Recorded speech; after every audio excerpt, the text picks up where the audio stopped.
أنا لسه في تانية كلية، لسه الطريق طويل. وماله يا حبيبتي، البنت مسيرها للجواز.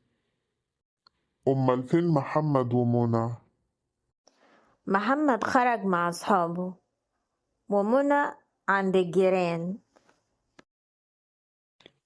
طيب أنا همشي دلوقتي وهستنى منك تليفون تردي عليا في الموضوع اللي كلمتك فيه.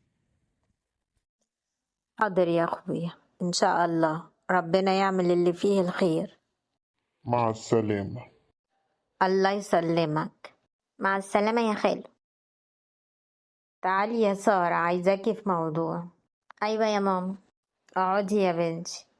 بصي، خالك كان جايب لك عريس. عريس ليا أنا لسه بدرس في الجامعة وما بفكرش في الموضوع ده دلوقتي. اسمعي بس يا سارة، انت عارفة يا بنتي ان ظروفنا على قدها، واحنا مش حمل تجهيز وحاجات كتير. والعريس اللي خالك جايبه بيقول انه مبسوط جدا وبيشتغل في البحرين، وهو مش عايز منا حاجة، وهيعملك كل اللي انت عاوزاه، وهيجيبلك شقة جديدة وهيفرشها لك. وكمان ممكن نقوله ان انت عايزة تكملي تعليمك، مفيش مشكلة.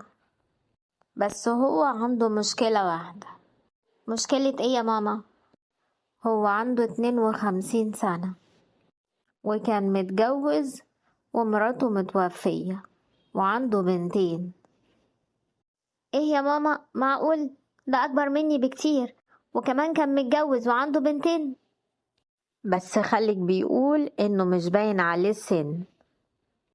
وبعدين مش هنخسر حاجة، ممكن تشوفيه وتقابليه وبعدين نشوف.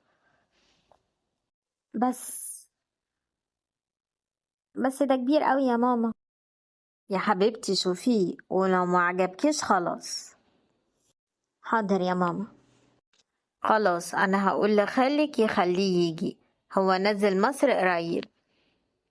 ماشي يا ماما. اهلا اهلا، اتفضلوا اتفضلوا. اتفضل اتفضل، انت منورنا. الله يكرمك، البيت منور بصحاب. أمال فين سارة يا أم سارة؟ جوه، هتيجي بعد شوية. انا حابة بس اتعرف الاول على الاستاذ احمد. اتفضلي، أنا تحت أمرك، اسألي في أي حاجة حضرتك عايزة تعرفيها.